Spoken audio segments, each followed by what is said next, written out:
of started with Xavier being the ambassador. Sort of, my wife has been more involved, but she's been taking Xavier to the banks of Melbourne, doing chats there as well. It's also Xavier's done speeches that also at the trivia night as well, so I've attended those. But yeah, that's basically, and just moral support, I suppose, for Kathy, Martin, Ash, and the board. So it's helped our whole family, I suppose. It's in the crux of it. It's with the new walker. It's helped us with our backs, and it's helped Xavier with his stability too. So his old walker was getting too small and quite narrow. So if we were trying to do what we were doing earlier today, there's probably a chance that Xavier could have flipped it a little bit because of the he's getting taller and getting bigger. So yeah, that's just been really the equipment side of things, plus the again the moral support, having people to talk to as well.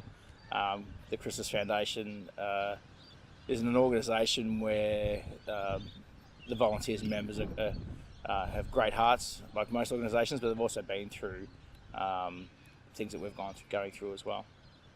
No, and that's the thing too. When you've got a child with a disability, you feel like you're alone.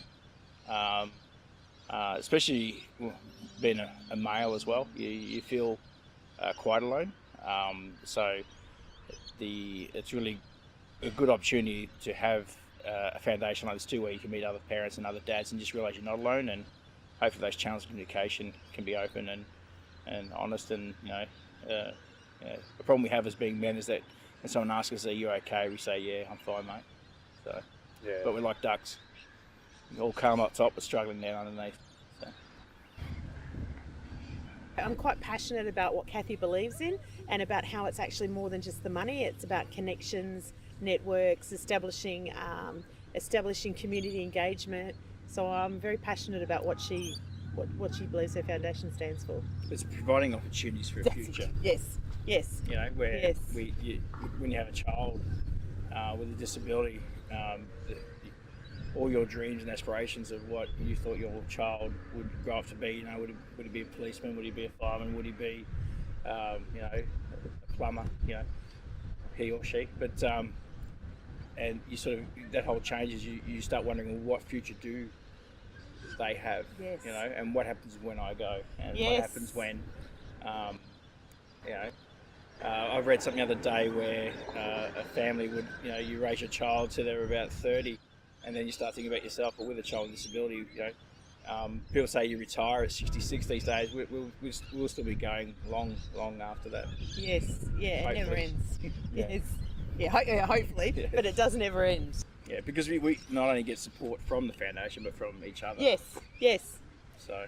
And I think particularly with the dads, it's really important to connect, because the mums will do it naturally anyway, but the dads, they're forgotten. They're almost like the forgotten part of the journey sometimes, because you go to work so often they can't go to the appointments and they can't be seen to be the face, but they're still dealing with everything themselves, and also their feelings of failure, their feelings of not being able to provide everything that their child needs, and having to.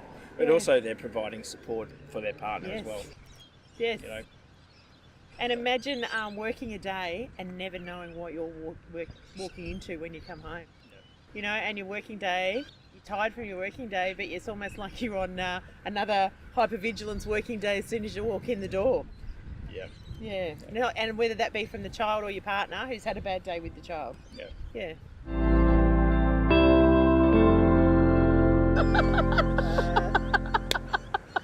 And then to go, do you want it serious or? Do that stuff in front of people. No, she's gone again. She's like, oh, I lost it in that that talent quest. I know. Thank God that will be loud. Maybe I should recite some of that. Down by the gum trees of Cheapwood. But see, even tonight, it helps knowing that you're going to get in. Yeah. Because he wouldn't go. He'd be going, I don't want to go to that because I don't know anyone, and having to talk. Yes. He finds that really hard.